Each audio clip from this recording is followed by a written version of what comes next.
মাইয়াত মারা যাওয়ার পরে কোনো ব্যক্তি মারা যাওয়ার পরে ওই মাইয়াতের জন্য আমাদের করণীয় কি, এরপরে মাইয়াতের গোসল কিভাবে দেওয়া হবে, মাইয়াতের জানাজা সলাতুল জানাজা কিভাবে হবে, এই বিষয়ে আমরা আলোচনা করেছিলাম। আজকে আমরা প্রথমে যে জিনিসটি আলোচনা করব সেটি হলো কাইফিয়াত দাফনিল মাইয়াত, মাইয়াতকে দাফন করার পদ্ধতি, ওয়াল আমাল বাদাল মাইয়াত, এবং দাফন করার পরে মাইয়াতের জন্য আমাদের করণীয় কি। সলাতুল জানাজা পর্যন্ত আমরা গত আলোচনায় বলেছি, সলাতুল জানাজা যখন শেষ হবে তখন সলাতুল জানাজা শুরু হবে তাকবীর দিয়ে, শেষ হবে সালাম দিয়ে। সালামের পরে আর দ্বিতীয়বার আর কিছু করার দরকার নেই। সলাতুল জানাজাটা পুরাটাই দোয়া, মাইয়াতের জন্য দোয়া। সালাম ফিরানোর পরে আবার দোয়া করার দরকার নাই, দোয়া তো পুরাটাই দোয়া সলাতুল জানাজার মধ্যে। সুতরাং সালাম ফিরানোর পরে নবী সাল্লাল্লাহু আলাইহি সাল্লাম বা সাহাবাই কেরাম, তাবেঈনে কেরাম, তাবেঈনে কেরাম, যুগে যুগে কোনো ফুকাহায়ে কেরাম, ওলামায়ে কেরাম সালাম ফিরানোর পরে আর নতুন করে কোনো দোয়া মুনাজাত করেন নাই। এজন্য এটা একটি সুস্পষ্ট বিদআত। সলাতুল জানাজা শেষ হলে এরপরে মাইয়াতকে কবরস্থানের দিকে, যেই দিকে যেখানে দাফন করা হবে সেই দিকে নিয়ে রওনা দেওয়া হবে। রওনা দেওয়ার সময় আমাদের দেশে 40 কদম গণে। আপনাদের এলাকায় গণনা করে কিনা? জি জি, প্রথমে 4 জন নিয়ে 10 কদম যায়, তারপরে আবার পরিবর্তন করে আবার 10 কদম, এইভাবে করে করে 40 কদম। এটার কোনো দলিল ভিত্তিক প্রমাণ নাই, এটা সম্পূর্ণ বানানো একটি বিষয়। সুতরাং মাইয়াতকে নেওয়ার সময় এই জাতীয় কোনো 40 কদম 50 কদম এরকম গণনা করার কোনো প্রয়োজন নেই। সরাসরি মাইয়াতকে কবরের দিকে নিয়ে যাওয়া হবে। মাইয়াতকে নিয়ে যাওয়ার সময় আমাদের দেশে জোরে জোরে বলে যে সবাই কালেমা পড়েন, কালেমা শাহাদাত পড়েন, আশহাদু আল্লা ইলাহা ইল্লাল্লাহু ওয়াহদাহু লা শারীকা লাহু ওয়া আশহাদু আন্না মুহাম্মাদান আবদুহু ওয়া রাসূলুহু।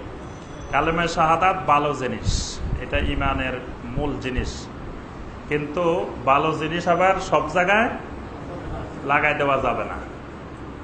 এজন্য নবী সাল্লাল্লাহু আলাইহি সাল্লাম মাইয়াতকে নেওয়ার সময় বা সাহাবাই কেরাম এরকম মাইয়াতকে কবরে নেওয়ার সময় কালেমা শাহাদাত পড়েন নাই, বরং চুপে চুপে আওয়াজ না করে নীরবে শোকের পরিবেশে মাইয়াতকে কবরস্থানের দিকে নিয়ে যাওয়া হবে। এটাই হলো সুন্নাহ। মানে কোনো দোয়া দরুদ পড়ার দরকার নেই, বা দোয়া দরুদ পড়লে যে যার মনে যেটা চায় সেটা পড়তে পারে। কেউ জিকির আজকার করতে পারে, কেউ দরুদ পড়তে পারে, যার মনে যেটা চায়, তবে সেটা চুপে চুপে মনে মনে, জোরে জোরে চিৎকার দিয়ে না। অর্থাৎ মাইয়াতকে বাড়ি থেকে কবরস্থান পর্যন্ত নেওয়ার মাঝখানের পরিবেশটা হবে শোকের পরিবেশ। এখানে চুপচাপ ওই মাইয়াতের ব্যাপারে মানুষ চিন্তা ভাবনা করতে করতে শোকের মাধ্যমে চুপচাপ তাকে কবরস্থানে নিয়ে যাবে। জিকির আজকারে জোরে জোরে চিৎকার দিয়ে নয়। কবরস্থানে নেওয়া হলো, নেওয়ার পরে কবরে নামানো হবে।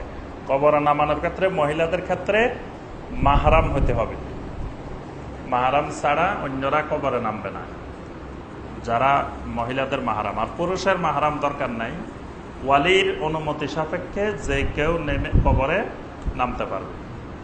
নামার পরে কবরে যখন মাইয়াতকে রাখা হবে তখন বলা হবে বিসমিল্লাহি ওয়া আলা মিল্লাতে রাসূলিল্লাহ, অথবা বিসমিল্লাহি ওয়া আলা সুন্নাতে রাসূলিল্লাহ। দুটাই হাদিসে আছে, বিসমিল্লাহি ওয়া আলা মিল্লাতে রাসূলিল্লাহ অথবা বিসমিল্লাহি ওয়া আলা সুন্নাতে রাসূলিল্লাহ। এটা যারা কবরে নামবে তারাও বলবে, যারা কবরস্থানে উপস্থিত থাকবে তারাও বলবে। এটা বলতে বলতে কবরে মাইয়াতকে রাখা হবে। মাইয়াতের চেহারা, মুখমণ্ডলটা কেবলামুখী থাকবে। এরপরে যেই কাফনের কাপড়ের মধ্যে যে গিরাগুলো থাকবে সেগুলো খুলে দেওয়া হবে, সবগুলা গিরাই খুলে দেওয়া হবে।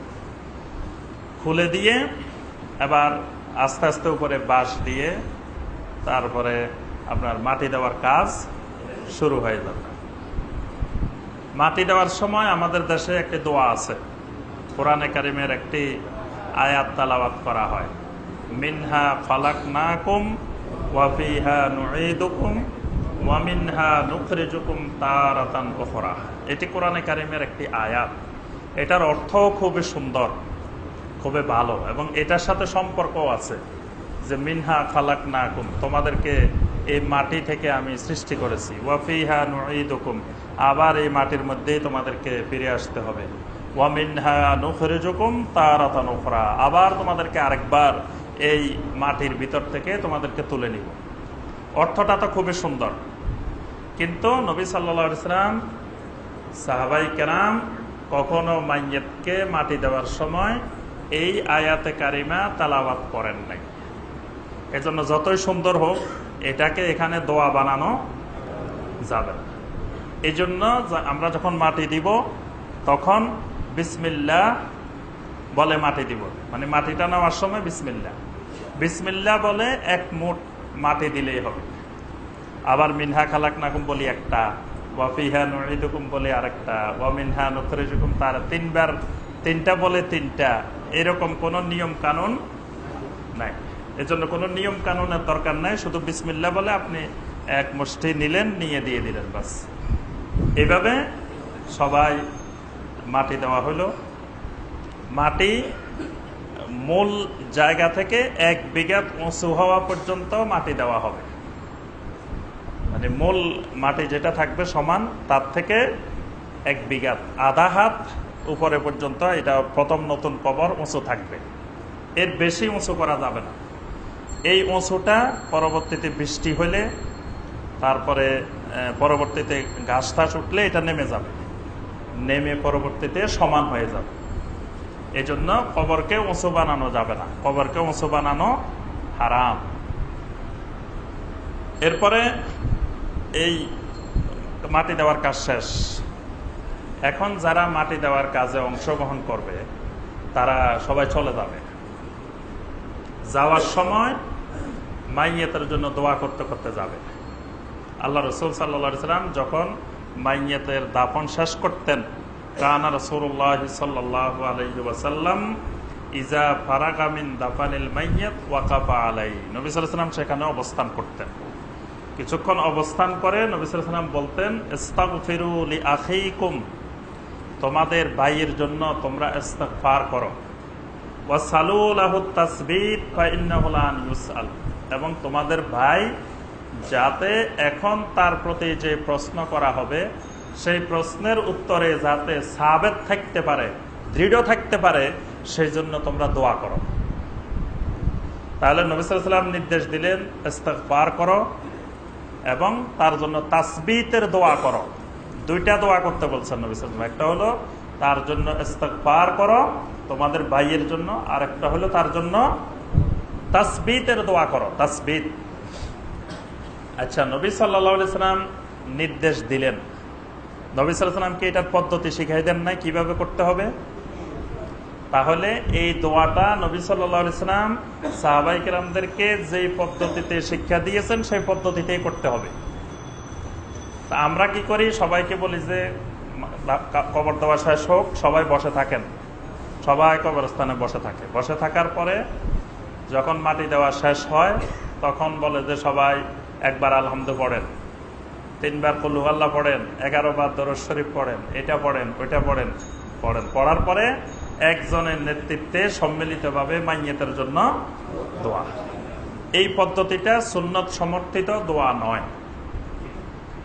সুন্নত সমর্থিত দোয়া হলো নবী সাল্লাল্লাহু আলাইহি ওয়াসাল্লাম যেটা শিখিয়েছেন, মাইয়্যিতের জন্য 2টা দোয়া করতে হবে, আল্লাহুম্মা গফির লাহু, আল্লাহুম্মা সাব্বিতহু। 2টা দোয়া, একটা হলো আল্লাহুম্মা গফির লাহু, হে আল্লাহ তুমি এই মাইয়্যিতকে মাফ করে দাও। আল্লাহুম্মা সাব্বিতহু, হে আল্লাহ তুমি এই মাইয়্যিতকে সাবিত রাখো, তাসবিত রাখো। নবী সাল্লাল্লাহু আলাইহি ওয়াসাল্লাম যেটা বলছেন, একটা ইস্তিগফার করো আর একটা তার জন্য তাসবিতের দোয়া করো। এজন্য সুন্নাহ হবে আল্লাহুম্মা গফির লাহু আল্লাহুম্মা সাব্বিতহু। আর মহিলা হইলে আল্লাহুম্মা গফির লাহা আল্লাহুম্মা সাব্বিতহা। তবে আল্লাহুম্মা গফির লাহু বললেও জায়েজ হবে, অসুবিধা নেই। পুরুষ মহিলা, ওই যে আমরা জানাজার ক্ষেত্রে বলছি যে যদি আপনি আল্লাহুম্মা গফির লাহু বলেন তাহলে অর্থ হবে মাইয়াত, আর যদি আল্লাহুম্মা গফির লাহা বলেন তাহলে অর্থ হবে জানাজা। বুঝতে পারছেন? জানাজা হলো স্ত্রীলিঙ্গ, মাইয়াত হলো পুল্লিঙ্গ। তা আপনি যদি হু বলেন তো পুল্লিঙ্গের দিকে বোঝা যাবে, আর হা বললে স্ত্রীলিঙ্গের দিকে। এজন্য হু আর হার মধ্যে কোনো বেশ কম নাই। আপনি আল্লাহুম্মা গফির লাহু বললেও হবে, আল্লাহুম্মা গফির লাহা বললেও হবে। তাহলে আর সেখানে সূরা আল ফাতিহা পড়া, 3 বার কুল হুয়াল্লাহ পড়া, এতবার দরুদ পড়া, এগুলো নবী সাল্লাল্লাহু আলাইহি ওয়াসাল্লাম আমাদেরকে শেখান নাই। বাস সবাই মাটি দিয়ে এই দোয়া করতে করতে সবাই বাড়ি চলে যাবে, আল্লাহুম্মা গফির লাহু আল্লাহুম্মা সাব্বিতহু। এরপরে মাইয়াতের ওয়ারিস যারা থাকবেন তারা কিছুক্ষণ কবরের কাছে অবস্থান করবেন। অবস্থান করে তারাও দোয়া করতে থাকবেন, আল্লাহুম্মা গফির লাহু আল্লাহুম্মা সাব্বিতহু, এই দোয়া করতে থাকবেন। দোয়া করে এরপরে চলে যাবেন। আচ্ছা, এরপরে কথা হলো যে কবরের উপরে খেজুর গাছের শাখা, খেজুর গাছের ঢাল বপন করা, এটা লাগান। এবং তিরমিজির একটি হাদিসকে দলিল হিসাবে পেশ করে আমাদের দেশের অনেকেই। বলেন যে নবী সাল্লাল্লাহু আলাইহি ওয়াসাল্লাম একদিন 2টি কবরের পাশ দিয়ে যাচ্ছিলেন। যাওয়ার সময় নবী সাল্লাল্লাহু আলাইহি ওয়াসাল্লাম বললেন যে ইন্নাহুমা লা ইউআযযাবানে ফি কবরিহিমা, এই 2টি কবরে আযাব হচ্ছে। ওমা ইউআযযাবানে ফি কাবীরিন, কোনো বড় গুনার কারণে আযাব হচ্ছে না, আযাব হচ্ছে 2টি কারণে। একজনের হচ্ছে পাকানা ইয়ামশি বিন নামিমা, তিনি মানুষের ছগলখড়ি করে বেড়াইতেন। আরেকজন লা ইস্তাতিরু মিন বাউলিহি, প্রস্রাব থেকে পবিত্র হতেন না। এই 2টা কারণে তাদের আযাবে কবর হচ্ছে। নবী সাল্লাল্লাহু আলাইহি ওয়াসাল্লাম বললেন যে একটা খেজুরের ডাল নিয়ে আসো, ভেঙে নিয়ে আসা হলো। নবী সাল্লাল্লাহু আলাইহি ওয়াসাল্লাম এটাকে 2 টুকরা করলেন, পরে 2 কবরের উপরে 2টা দিয়ে দিলেন। দিয়ে বললেন যে লা ইউখাফফাফানি আনহুমা হাত্তা ইয়াইবাসা, যতক্ষণ না এটা শুকাবে ততক্ষণ আল্লাহ পাক তাদের আযাবকে কিছু হালকা করবেন। সুবহানাল্লাহ। আচ্ছা, এখন ঠিক আছে, নবী সাল্লাল্লাহু আলাইহি ওয়াসাল্লাম এখানে লাগাই দেন, এটা তো আমরা হাদিস দ্বারা পাইলাম,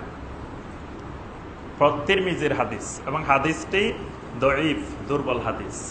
আচ্ছা, তাও যদি আমরা দুর্বল এই হাদিসটির উপরে আমল করতে যাই, নবী সাল্লাল্লাহু আলাইহি ওয়াসাল্লাম এখানে খেজুরের শাখাটা ডালটা লাগাইছেন নতুন কবরে না পুরান কবরে?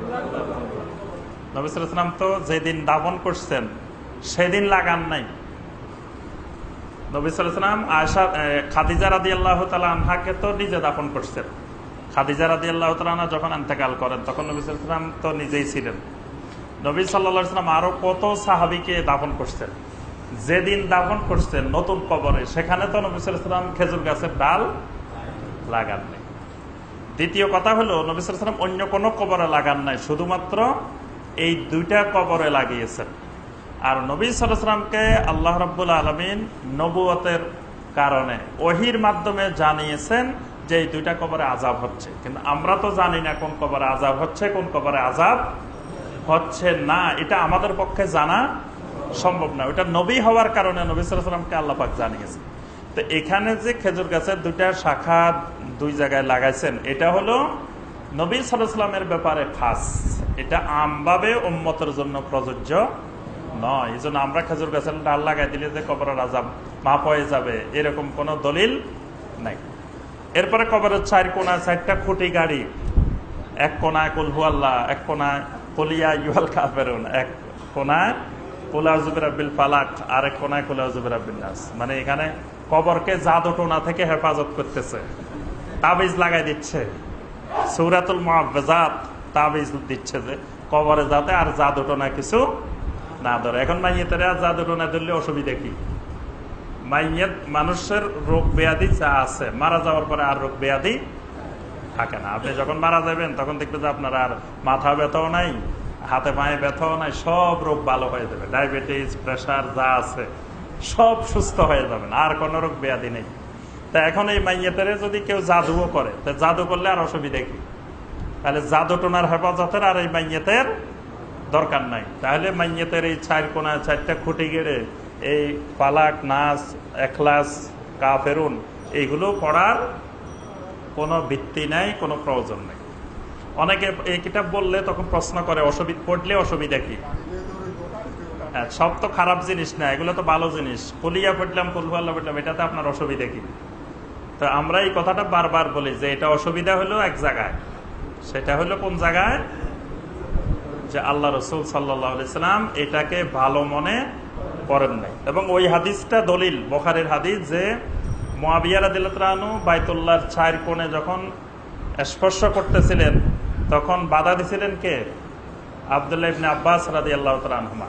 তখন মুআবিয়া বলছিলেন যে আমি 4 কোণায় তো বরকত, আল্লাহর ঘর তো পুরাটাই বরকত, আমি দিলে লাগাইলে হাত দিয়ে স্পর্শ করলে অসুবিধাটা কোথায়? তখন আব্দুল্লাহ ইবনে আব্বাস রাদিয়াল্লাহু তাআলা আনহুমা বলছেন যে অসুবিধা এক জায়গায় আছে, সেটা হলো লাকাদ কানা লাকুম ফি রাসূলিল্লাহি উসওয়াতুন হাসানা, আল্লাহর রাসূলের মধ্যেই আছে তোমাদের জন্য উসওয়ায়ে হাসানা। তো আল্লাহ রাসূল যার মধ্যে উসওয়ায়ে হাসানা, তিনি 4 কোণ স্পর্শ করেন নাই।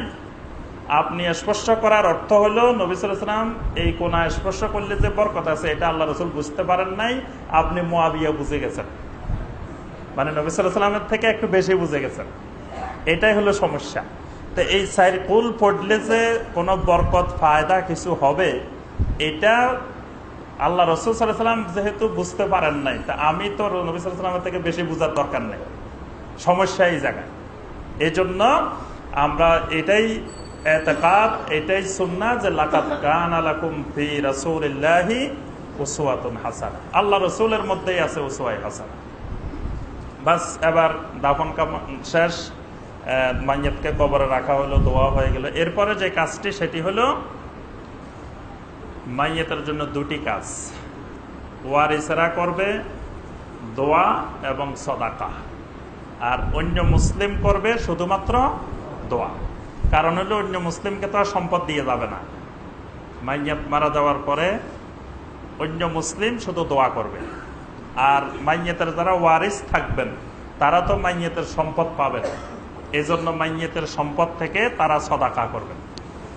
সূরা আল হাশরের 10 নম্বর আয়াত আল্লাহ পাক বলছেন, ওয়াল্লাযীনা জাউ মিন বাদিহিম ইয়াকুলুনা রাব্বানা ইগফির লানা ওয়া লিইখওয়ানিনাল্লাযীনা সাবাকুনা বিল ঈমান। আল্লাহ পাক বলেন, যারা পরবর্তীতে আসবে দুনিয়াতে তারা সব সময় আল্লাহর কাছে দোয়া করতে থাকবে, রব্বানা ইগফির লানা, রব্বুল আলামিন তুমি আমাকে মাফ করে দাও, আমাদেরকে মাফ করে দাও। ওয়া লিইখওয়ানিনাল্লাযীনা সাবাকুনা বিল ঈমান, এবং আমাদের আগে যারা ঈমানের সাথে দুনিয়া থেকে অতিবাহিত হয়েছেন তাদেরকেও মাফ করে দাও। সুবহানাল্লাহ। সুতরাং আমাদের আগে যারা ঈমানের সাথে অতিবাহিত হয়েছেন এই দোয়া করলে সব মুমিনের মধ্যে অন্তর্ভুক্ত হয়ে যাবে। এটাই হলো মুমিন, এক মুমিন আর এক মুমিনের জন্য দোয়া করবে। আর মাইয়াতের ওয়ারিস যারা থাকবে তারা রব্বিরহামহুমা কামা রব্বায়ানি সগীরা রব্বানা ইগফিরলি ওয়া লিওয়ালিদাইয়া ওয়া লিল মুমিনিনা ইয়াওমা ইয়াকুমুল হিসাব, এগুলা করবে। তারপরে নিজের বাসায় সবসময় মা বাবার জন্য, মুরব্বীদের জন্য দোয়া করবে। সব সময় দোয়া চলতেই থাকবে, দোয়ার কোনো দিন ক্ষণ সময় নির্ধারণ নাই, কন্টিনিউ চলতে থাকবে সব সময়, যখন সময় পাবে। আর দোয়াটা 2 মাধ্যমে হবে, একটা হলো আমভাবে সবসময় চলবে, আবার যদি কবরের কাছাকাছি যেয়ে থাকে তাহলে জিয়ারতে কবরের মাধ্যমে দোয়া। কবরস্থানে গিয়ে কি করবেন? নবী সাল্লাল্লাহু আলাইহি ওয়াসাল্লাম জিয়ারতে কবরের দোয়া শিখিয়ে দিয়েছেন। কবরস্থানে গিয়ে জিয়ারতে কবরের দোয়া বলতে হবে। জিয়ারতে কবর হলো দোয়ার জন্য, তেলাওয়াতের জন্য না। কবরস্থানে গিয়ে নবী সাল্লাল্লাহু আলাইহি ওয়াসাল্লাম কোরআনে কারীম তেলাওয়াত করছেন এরকম কোন দলিল প্রমাণ নাই। নবী সাল্লাল্লাহু আলাইহি ওয়াসাল্লাম দোয়া করতেন কবরস্থানে গিয়ে, সেই দোয়া হলো আসসালামু আলাইকুম দারা কওমিন মুমিনিন ওয়া ইন্না ইনশাআল্লাহু বিকুম লাহিকুন ইয়ারহামুল্লাহুল মুস্তাকদিমিনা মিন্না ওয়া মিনকুম ওয়াল মুস্তাখিরিন নাসআলুল্লাহা লানা ওয়া লাকুমুল আফিয়া আল্লাহুম্মা লা তাহরিমনা আজরাহু ওয়া লা তাফতিননা বাদাহু। এটা হলো এক রাওয়ায়াত। আর এক রাওয়ায়াত আছে আসসালামু আলাইকুম ইয়া আহলাল কুবুর ইয়াগফিরুল্লাহু লানা ওয়া লাকুম আনতুম সালাফুনা ওয়া নাহনু বিল আসার। এটাও আরেকটি রিওয়ায়াত। এগুলা, এই দোয়াগুলো মদিনার বাকি কবরস্থানে, তারপরে মুআল্লা কবরস্থানে এবং আরবের বিভিন্ন কবরস্থানে এই দোয়াগুলো লেখা আছে, হাদিসের এই দোয়াগুলো। অর্থাৎ নবী সাল্লাল্লাহু আলাইহি ওয়াসাল্লাম সাহাবায়ে কেরাম যখনই কবরস্থানে যেতেন তখন এই দোয়াগুলো পড়তেন। এই জন্য আমাদের জন্য এই কবরস্থানে যখন যাব জিয়ারতে কবরে, তখন এই দোয়াগুলো করা সুন্নাত। আর এমনি আমভাবে সবসময় মাইয়াতের জন্য দোয়া। আরেকটি হলো সদাকা। সদাকা হলো মাইয়াতের জন্য আল্লাহর রাস্তায় খরচ করা। সেই খরচটা আল্লাহর যত রাস্তা আছে সব রাস্তায় হতে পারে। আল্লাহর রাস্তা বলতে আপনি মসজিদের জন্য দান করলেন, তারপরে মাদ্রাসার জন্য দান করলেন, এতিমখানায় দান করলেন, ফকির মিসকিন গরিব অসহায় তাদেরকে আপনি দান করলেন, তাদেরকে আপনি খাওয়াইলেন। গরিব মিসকিন এতিম, তারপরে আপনার আত্মীয় স্বজন প্রতিবেশী, তাদেরকে খাওয়াইলেন। এই খাওয়ানোটাও সদাকা। এত আম, যে মানুষকে খাওয়ানো, এটাও সদাকা। তবে এই খাওয়ানোর ক্ষেত্রে দিনক্ষণ সময় নির্ধারণ করা যাবে না। ওইটা হিন্দুদের রীতি। 60 দিন, 10 দিন, 40 দিন, তারপরে মৃত্যুবার্ষিকী, এগুলো হিন্দুদের খ্রিস্টানদের রীতি। এরকম দিনক্ষণ সময় নির্ধারণ করা যাবে না। আরেকটি বিষয় খেয়াল রাখতে হবে যে এরকম খাওয়াইতে গেলে সেখানে পর্দার বিধিবিধান, হেজাবের বিধিবিধান রক্ষা করতে হবে। নারী পুরুষ আলাদাভাবে খাওয়ার ব্যবস্থা করতে হবে। পর্দার লঙ্ঘন করে একসাথে বসা বসায় খাওয়াইলেন সবাইকে, তাহলে এর দ্বারা আমের দ্বারা সওয়াব না হয়ে গুনাহ হবে। তবে আম এটা ভালো জিনিস, এটাকে নিরুৎসাহিত না করে আম করা যেতে পারে। তবে আমকে কেন্দ্র করে আমাদের দেশে আরো কিছু বেদাত গড়ে ওঠে। যেমন খাওয়ার আয়োজন করা হলো, তো প্রথমে সবাই এসে, আলেম ওলামারা আসবে, এসে প্রথমে মিলাদ, দরুদ, খতম, তাসবিহ, তাহালিল চলতে থাকবে, তারপরে দোয়া হবে সম্মিলিতভাবে, তারপরে এবার খাওয়া দাওয়া স্টার্ট হবে। তো এখানে এই যে খাওয়ার আগে যে কাজগুলো করা হচ্ছে এগুলো সুন্নাহ না, শুধু খাওয়ানোটাই সুন্নাহ। মানুষকে আপনি খাওয়াবেন, খাওয়ানোর পরে মানুষের অন্তর থেকে ভিতর থেকে এমনি দোয়া আসবে। আপনি মানুষকে দাওয়াত করলেন, খাওয়াইলেন, খাওয়ানোর পরে কেন খাওয়াইছেন মানুষ জানবে না যে আপনার আব্বা মারা গেছেন, দাদা মারা গেছেন, এই জন্য খাওয়াইছেন। তো যে খাবে সে এমনি দোয়া করবে যে আল্লাহ তুমি মানুষটারে মাফ করে দাও। এটাই দোয়া। ওখানে আনুষ্ঠানিক দোয়া করা, তারপরে যে মিলাদ পড়া, এই করা, খতম পড়া, এই করা, সেই করা, এগুলো সুন্নাহ ভিত্তিক নয়। অর্থাৎ শুধু খাওয়ানোটাই একটা ইবাদত, খাওয়ানোটাই একটা সদাকা। তবে খাওয়ানোর ক্ষেত্রে আবার কিছু সমস্যা আছে। সেটা হলো আপনি খাওয়ানোর জন্য অনেক কষ্ট করে অনেক আয়োজন করলেন, কিন্তু দেখা গেল আপনি একটা খাবারের মধ্যে লবণ বেশি হয়েছে বা খাবারটা সুস্বাদু হয় নাই। তখন যারা খাইতে আসলো এরা বলবে যে কি খাওয়াইলো আজকে, তো এটা খাবারটাই স্বাদ হয় নাই, বা এই সমস্যা ওই সমস্যা। এটা কিন্তু আমাদের দেশের মানুষের অভ্যাস। নিজে দেখা যাবে মানুষ 10টা খাওয়াইতে পারবে না, সব জায়গায় যায় যে খাবে, কিন্তু খাইতে যায়, আবার যখন দেখবে যে একটু খাবারটা স্বাদ হয় নাই, তখন ওই খাবারের সমালোচনা করতে করতে চলে আসবে।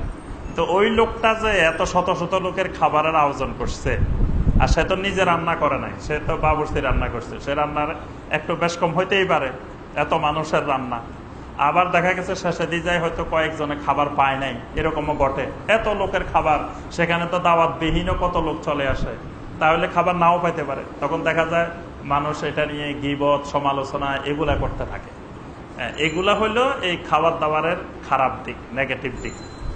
এজন্য খাওয়াইতে গেলে এই বিষয়গুলো খেয়াল রাখতে হবে। আর খাওয়ানোর ক্ষেত্রে অগ্রাধিকার দিতে হবে এতিম, মিসকিন, গরিব, অসহায়, এদেরকেই অগ্রাধিকার দিতে হবে। আর সবসময় সদাকা, মানে আল্লাহর রাস্তায় যে কোনো ক্ষেত্রে খরচ করা। বাস এই হলো মাইয়াতের সাথে দাফনের হুকুম আহকাম এবং দাফনের পরে মাইয়াতের জন্য কার্যক্রম। আল্লাহ পাক আমাদের সবাইকে সুন্নতের উপরে ইস্তেকামত থাকার তৌফিক দান করুন।